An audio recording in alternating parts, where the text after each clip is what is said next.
The Attorney General joining us right now. Good to see you, sir. Thanks very much for weighing in here. Hey, thanks for having me on. I appreciate it. Your reaction to what's taking place right now? Well, I'm a little disturbed that it's leaked out. Grand juries are supposed to be secret. The fact that it's leaked out early, the specific charges have leaked out, concerns me. It makes me wonder why the prosecution's leaked this. And often when it happens, it means that their case is not as strong as they'd hoped. Yeah, I mean, and also there's the timing of it, right? So Leah earlier asking Judge Napolitano about this. The fact that, so we just learned last week all the details of how the DNC and the Hillary Clinton campaign paid for that fake dossier to come up with, you know, all this stuff, fabricated stuff about Donald Trump. And now he's under pressure to do something. So here's the first charge. Any thoughts on the timing of this? Well, I'm also concerned about that. It is interesting, given all that came out last week, all the narrative, the bad stories, that it is this week, and it's almost like they're trying to change the narrative. But what disturbs me the most is just the fact that they leaked the information, and it gives them leverage, and it puts the person indicted in a very difficult spot because it's hard for them to speak out or say anything, given that it's all supposedly secret. Ken, I think we need to be a little careful at this point about assuming where the information came from. It's possible that reporters could have gotten it from Manafort's side also, right? I mean, it seems like in moments like this, we got to be real careful about assuming too much of what information is coming in from where. You know, that is possible, but typically the indictment comes out. It's not true that Manafort even knows definitely what the charges are at this time. So oftentimes when there's a leak, it is the prosecution leaking it. Yeah, I mean, it's not immediately clear what these charges will ultimately come down to. We know that there's tax fraud charges here. Mr. Gates, a longtime protege, junior partner of Mr. Manafort, his name is appearing in documents linked to companies that Manafort's firm set up in Cyprus to receive payments from politicians and business people in Eastern Europe. So we're not able to really connect the dots in terms of what this means for the Trump administration, correct? That's correct. And remember, an indictment it's a low standard. It's probable cause. It's not guilt. So there's still a presumption of innocence here. And so I know in Texas, they don't necessarily have to present the other side of the story. You're not allowed to go in and present your side of the story. So oftentimes you have a one-sided story here.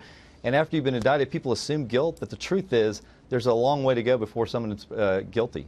Ken, what does this indictment tell you about where the Mueller investigation is going and what he's trying to get at? You know, I'm not sure because I don't think we have enough information to have a sort of a trail to where he's going. I think when we get into court possibly today, we might know a little more, but I think as time goes on, it's going to be a little more clear the direction. I don't know the direction. Well, Attorney General Stegan McDowell, it does, though, you indict someone who used to be very close to the current president of the United States, who ran his campaign at one point. It's to put pressure on him to cough up anything he may or may not know. Yeah, that may well be true. It's just going to be really interesting today as we get more information, because the other thing that can happen is that the other side, now Manafort can start talking. As long as there's no gag order, he'll be allowed to say what he wants to say. So I think we'll start getting a lot more information about the direction of this today. Well, what do you think about the Wall Street Journal's op-ed on Friday that Mueller has way too many conflicts and should resign?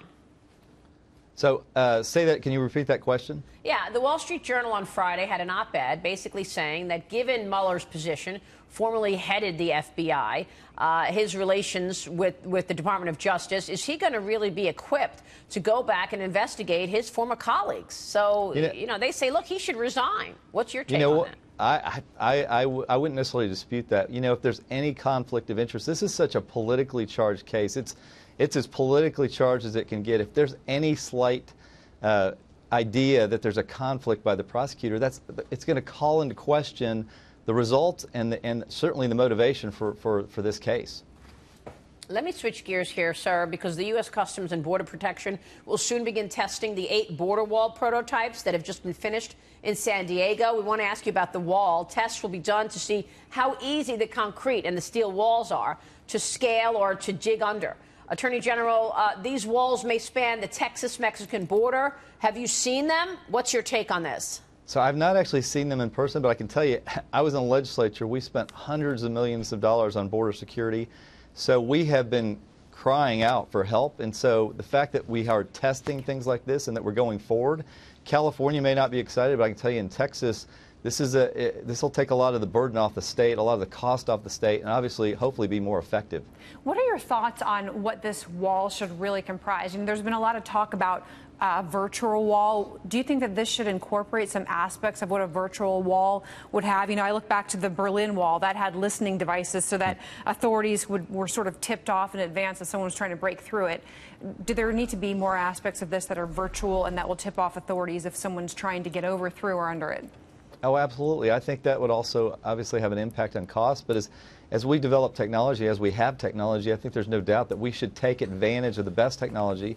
And we ought to look at each part of the border as separate, and whatever's the most effective, whether it's a wall, whether it's some type of technology, whether it's more agents, we ought to take into account all of that and do the best we can to protect our border. I mean, we'll keep watching this. Obviously, an important story here to see that the money gets allocated there. Mr. Attorney General, thanks so much for joining us. We appreciate it. Hey, I really appreciate it. Have a great day. Attorney General Ken Paxton there.